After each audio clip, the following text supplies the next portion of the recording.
ಪ್ರೀತಿಯುಳ್ಳ ದೇವಜನರೇ, ನಿಮ್ಮೆಲ್ಲರಿಗೂ ಕರ್ತನಾದ ಯೇಸು ಕ್ರಿಸ್ತನ ನಾಮದಲ್ಲಿ ವಂದನೆಗಳು. ಶಾಲೋಮ್, ನಿಮಗೆ ಸಮಾಧಾನವಾಗಲಿ. ಈ ದಿನದ ದೇವರ ವಾಕ್ಯದ ಜ್ಞಾನಕ್ಕಾಗಿ ಇರುವಂಥ ವಿಷಯ ಸಹಾಯವು ದೇವರಿಂದ.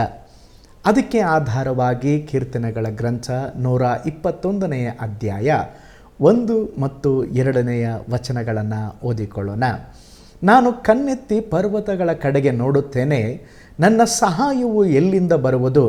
ಭೂಮಿ ಆಕಾಶಗಳನ್ನು ನಿರ್ಮಿಸಿದ ಯೆಹೋವನಿಂದಲೇ ನನ್ನ ಸಹಾಯವು ಬರುತ್ತದೆ. ನಾವೆಲ್ಲರೂ ಈ ಹೊಸ ದಿನದಲ್ಲಿ ಇದ್ದೇವೆ. ಈ ಹೊಸ ದಿನದಲ್ಲಿ ಅನೇಕ ಅವಶ್ಯಕತೆಗಳಿರಬಹುದು. ಈ ದಿನ ಸಹಾಯ ಎಲ್ಲಿಂದ ಬರುವುದು, ನನಗೆ ಸಹಾಯ ಮಾಡುವವರು ಯಾರೆಂದು ನೀವು ಚಿಂತಾಭ್ರಾಂತರಾಗಿರಬಹುದು. ಆದರೆ ಕೀರ್ತನೆಗಾರನು ಈ ವಾಕ್ಯ ಭಾಗಗಳಲ್ಲಿ ಹೇಳುತ್ತಾ ಇದ್ದಾನೆ, ನನ್ನ ಸಹಾಯವು ಎಲ್ಲಿಂದ ಬರುವುದು? ಭೂಮಿ ಆಕಾಶಗಳನ್ನು ನಿರ್ಮಿಸಿದ ಯೆಹೋವನಿಂದಲೇ ನನ್ನ ಸಹಾಯವು ಬರುತ್ತದೆ. ಎಲ್ಲ ಸಮಯಗಳಲ್ಲಿ ನಮಗೆ ಸಹಾಯ ಹರಿದು ಬರುವ ಪರ್ವತವೆಂದರೆ ಅದು ಕರ್ತನಾದ ಯೇಸು ಕ್ರಿಸ್ತನು ಮಾತ್ರ. ಆತನೇ ನಮಗೆ ಎಲ್ಲ ಸಮಯಗಳಲ್ಲಿ ಸಹಾಯ ಮಾಡುವಾತನು. ಕೀರ್ತನೆಗಾರನು ಕೀರ್ತನೆ 35 2ನೇ ವಾಕ್ಯದಲ್ಲಿ ಹೀಗೆ ಪ್ರಾರ್ಥಿಸುತ್ತಾನೆ, ಖೇಡ್ಯ ಗುರಾಣಿಗಳನ್ನು ಹಿಡಿದುಕೊಂಡು ನನಗೆ ಸಹಾಯಕನಾಗಿ ನಿಲ್ಲು. ಆದ್ದರಿಂದ ಪ್ರೀತಿಯುಳ್ಳ ದೇವ ಮಕ್ಕಳೇ, ನಮ್ಮ ಎಲ್ಲ ನಂಬಿಕೆಯನ್ನು ಭರವಸೆಯನ್ನು ದೇವರ ಮೇಲೆ ಹಾಕಿ ಆತನಿಂದ ಸಹಾಯವನ್ನು ಪಡೆದುಕೊಳ್ಳೋಣ. ನಾವು ಕೇಳುವುದಕ್ಕಿಂತಲೂ ಯೋಚಿಸುವುದಕ್ಕಿಂತಲೂ ದೇವರು ನಮ್ಮ ಜೀವಿತದಲ್ಲಿ ಅತ್ಯಧಿಕವಾದದನ್ನು ಮಾಡುವ ದೇವರಾಗಿದ್ದಾರೆ. ಒಂದು ಚಿಕ್ಕ ಸಾಕ್ಷಿಯನ್ನು ನಿಮ್ಮೊಂದಿಗೆ ಹಂಚಿಕೊಳ್ಳುತ್ತೇನೆ. ಒಂದು ಕಚೇರಿಯಲ್ಲಿ ಒಬ್ಬ ಅಧಿಕಾರಿ ತನ್ನ ಕೆಲಸವನ್ನು ಬಹಳ ಕಠಿಣ ಪರಿಶ್ರಮದಿಂದ ಹಾಗೂ ನಂಬಿಗಸ್ತಿಕೆಯಿಂದ ಮಾಡುತ್ತಾ ಇದ್ದರು. ಆದರೆ ಅವರ ಕೈ ಕೆಳಗೆ ಕೆಲಸ ಮಾಡುತ್ತಿದ್ದವರಿಗೆ ಪ್ರಮೋಷನ್ ಸಿಗುತ್ತಾ ಇತ್ತು, ಬಡ್ತಿ ದೊರೆಯುತ್ತಾ ಇತ್ತು. ಆದರೆ ಇವರು ಪ್ರಾಮಾಣಿಕತೆ ಕೆಲಸ ಮಾಡಿದರೂ ಕೂಡ ಇವರಿಗೆ ಯಾವುದೇ ವಿಧವಾದಂಥ ಬಡ್ತಿ ಪ್ರಮೋಷನ್ ಇವರಿಗೆ ಸಿಗುತ್ತಾ ಇರಲಿಲ್ಲ. ಅದರಿಂದ ಇವರು ಬಹಳ ಬೇಸರ ಆದರು ಮತ್ತು ನಿರಾಶೆಗೆ ಒಳಗಾದರು. ಒಂದು ದಿನ ಅವರು ಬಹಳ ಕುಗ್ಗಿ ಹೋಗಿ ಕಚೇರಿಯಿಂದ ಹಿಂತಿರುಗಿದ ಬಳಿಕ ರಾತ್ರಿ ಊಟ ಮಾಡದೆ ತಮ್ಮ ಕೊಠಡಿಯಲ್ಲಿ ಅವರಿಗಿದ್ದ ಎಲ್ಲ ವೇದನೆ ದುಃಖವನ್ನು ದೇವರ ಬಳಿ ಪ್ರಾರ್ಥಿಸಿ ದೇವರ ಕೈಗಳಲ್ಲಿ ಈ ಸಂಗತಿಗಳನ್ನು ಒಪ್ಪಿಸಿಕೊಟ್ಟ ಮೇಲೆ ಅವರಿಗೊಂದು ಆಳವಾದ ದೈವಿಕವಾದಂಥ ಸಮಾಧಾನ ಅವರ ಹೃದಯದಲ್ಲಿ ತುಂಬಿಕೊಂಡಿತು. ನಂತರ ಅವರು ಇದರ ಕುರಿತಾಗಿ ಚಿಂತಿಸದೆ ಸಹಾಯಕ್ಕಾಗಿ ದೇವರಲ್ಲಿ ಮಾತ್ರ ಪ್ರಾರ್ಥಿಸುತ್ತಾ ಇದ್ದರು. ನಡೆದ ಅದ್ಭುತ ಏನು ಗೊತ್ತಾ?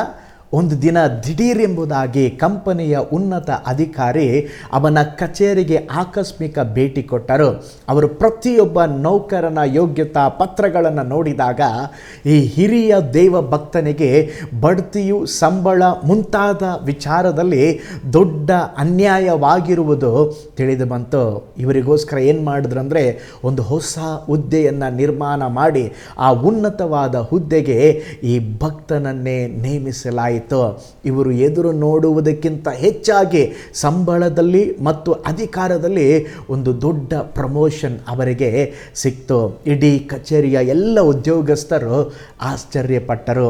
ಪ್ರೀತಿಯುಳ್ಳ ದೇವಜನರೇ, ಅದೇ ವಿಧದಲ್ಲಿ ಕರ್ತನು ತಾನೇ ಆ ಉನ್ನತ ಅಧಿಕಾರಿಗೆ ಮಾಡಿದಂತೆ ನಿಮ್ಮ ಜೀವಿತದಲ್ಲಿ ಕೂಡ ಅದ್ಭುತ ಮಾಡಿ ಒಂದು ಉನ್ನತಿಯ ಅನುಭವವನ್ನು ದೇವರು ನಿಮಗೆ ಕೊಡುತ್ತಾರೆ.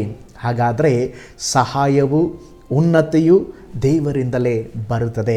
ಪ್ರಾರ್ಥನೆ ಮಾಡಿಕೊಳ್ಳೋಣ.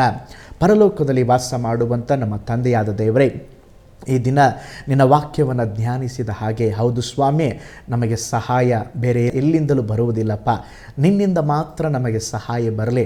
ಕೀರ್ತನೆಗಾರನೇ ಹೇಳುವ ಹಾಗೆ ನಾವು ಸಹ ಕಣ್ಣೆತ್ತಿ ನಿಮ್ಮನ್ನೇ ನೋಡ್ತೇವೆ ಅಪ್ಪ. ಒಂದು ಪ್ರಮೋಷನ್ಗಾಗಿ, ಜೀವಿತದಲ್ಲಿ ಒಂದು ಉನ್ನತವಾದ ಆಶೀರ್ವಾದಕ್ಕಾಗಿ, ಜೀವನದಲ್ಲಿ ಕರ್ತನೆ ಎಷ್ಟೋ ಕಷ್ಟಪಟ್ಟರು ಒಂದು ಏಳಿಗೆ, ಒಂದು ಉನ್ನತಿ ಇಲ್ಲದೆ ಕಷ್ಟಪಡುವಂಥ ನಿಮ್ಮ ಜನರಿಗಾಗಿ ನಾವು ಪ್ರಾರ್ಥಿಸ್ತೇವೆ.